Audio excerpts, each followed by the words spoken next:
Work does not work without play.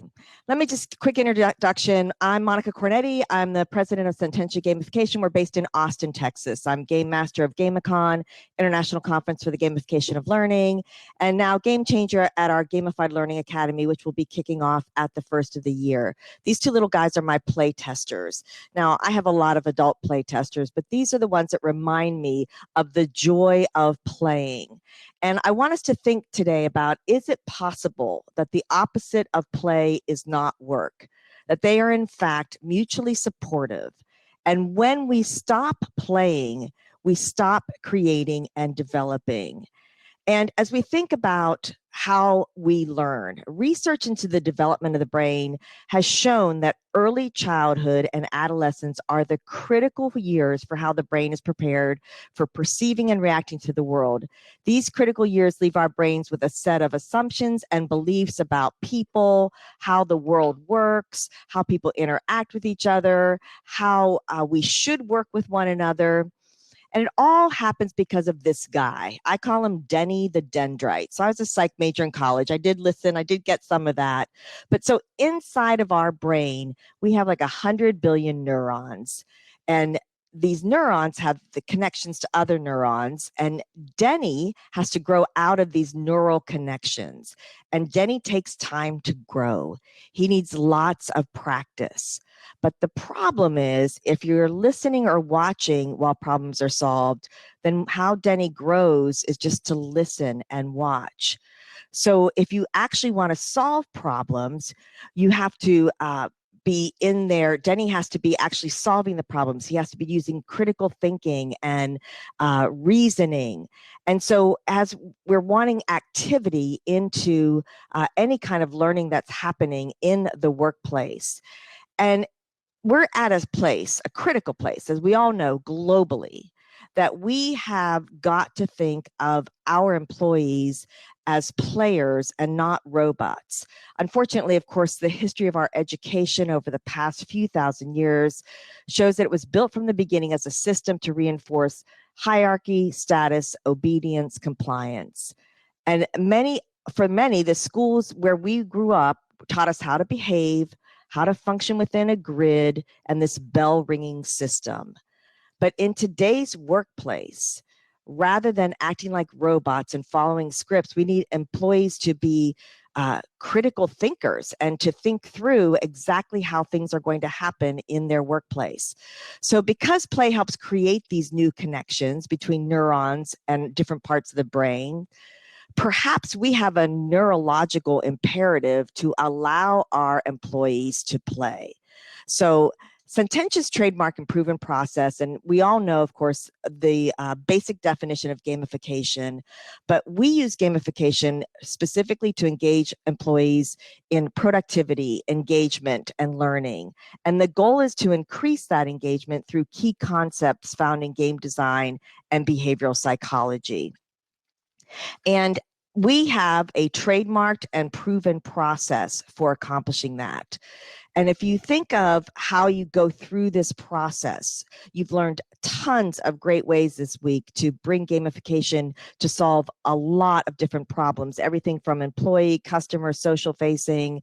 But we always have to start with what's the objective.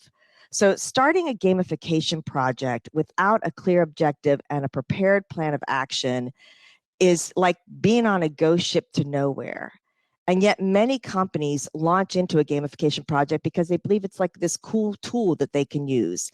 And instead of asking, what is our desired outcome and how can we leverage gamification in our organization, they think that they can just slap any kind of mechanics into a program and have the kind of engagement that they're looking for. So when we begin our design process, which is trademarked, proven, we've codified the gamification of learning, and we always start with clear objectives, measurable, and then the next place we go is learner personas. And we recognize that all players are not the same. A player's willingness to invest their energy into a process or experience ultimately comes from their core motivators. And as you look at an example of one of our player personas, Mikkel, my objective here is not that you would read all the words on the screen, but rather you get an idea of the depth of development that it takes. When we first started sharing the concept of learner personas at L&D conferences, it was new for most attendees, and now learner persona is a buzzword that we hear at all L&D conferences. And that learner persona, if you've not ever done that, is a fictional representation of your targeted learners based on data gathered through research, surveys, interviews, and it's essential to a solid gamification strategy. So if we were to look at Mikkel from the previous slide, through our learner persona development, we have found that our Mikkel persona is high honor, high curiosity, low independence or interdependent, and low vengeance.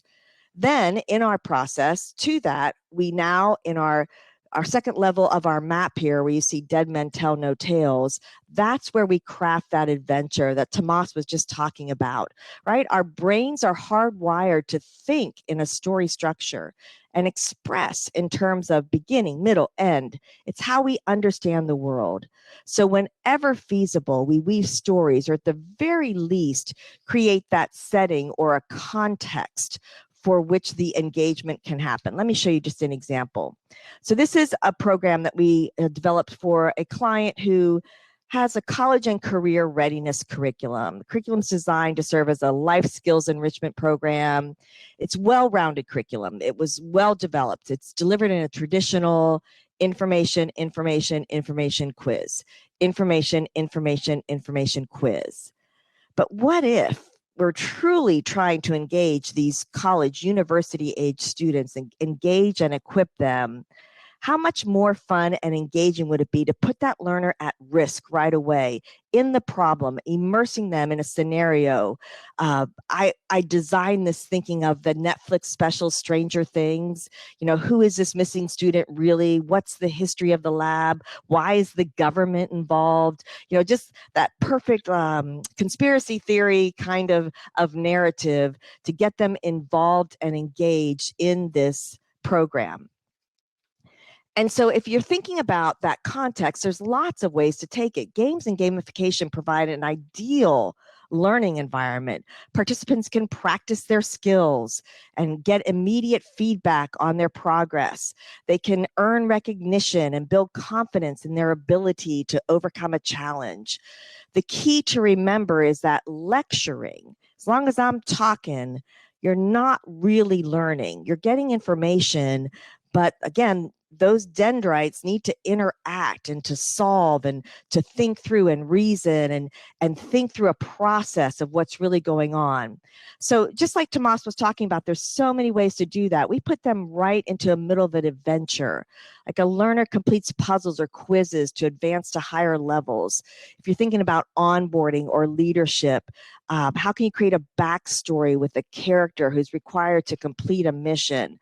I love the idea of letting our learners become the antagonist in a scenario. So if we're thinking like cybersecurity or fraud or money laundering, what if if we talk to them about role playing for learning, for any type of engagement, our people are cringing. The whole idea of role playing mortifies them. But what if they became that antagonist in the story, trying to deceive other people, and then protagonist trying to solve it, seeing who can get past the other? What we want to do is introduce them to the key content of the training, not by telling them about it, but involving them in it directly. So as you think about how to do this with your programs, we're not just designing a string of activities for engagement, but we're weaving those activities.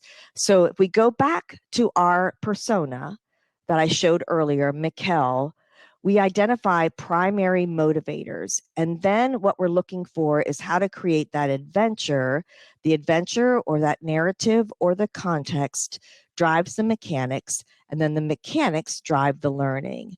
And at each step of the design, we consult the persona. We talk to Mikkel. We ask him about, what would be enjoyable for you. And we've identified 177 game mechanics that can be used in the gamification of learning to satiate core desires.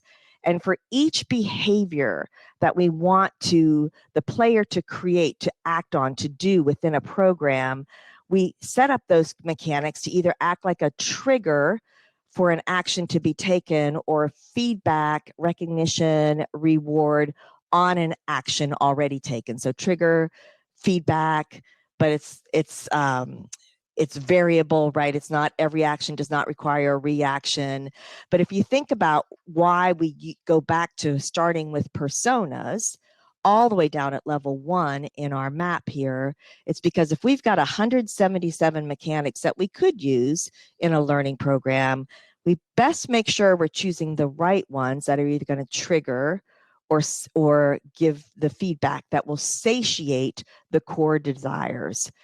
And when we get through this whole design process, it's time to answer several critical questions. We got to prototype, we got to play test. Is it fun? Do our players want to engage with the game? And most importantly, going back to that first question that we asked, what's the outcome that we're trying to achieve here? And is this design achieving that outcome? Are we going to achieve the design? Or did we end up with a fun idea, but not really, it's not going to achieve our objectives? So if we think about the power of play, play is this profound biological process. It shapes the brain. It makes us smarter, more adaptable. Play lies at the core of all creativity and innovation. Nearly every one of us starts out playing quite naturally. Whatever rules there are to play, we learn from our playmates. And from our play, we learn how the world works and how friends interact. But then at some point, as we get older, we are made to feel guilty for playing. That's child's play. You're acting like a child. We're told that it's unproductive, a waste of time, for some people, even sinful. But at Sententia, we don't accept the premise of that argument. We believe that in this era where we're at, where the sheer demands of daily living seem to rob us of the ability to play, in a world continually presenting unique and ever-changing challenges, for many of us, it's our job to prepare employees and team members to better understand the opportunities and challenges in the world around them. And the genius of play is that in playing, we create imaginative, new cognitive combinations. And in creating those novel combinations, we find what works. So play is not the opposite of work. Play provides a sense of wonder, promotes mastery of skills, and is an essential part of the creative process. Play is the means to finding lasting joy and fulfillment in our work. And in the long run, work simply does not work without play.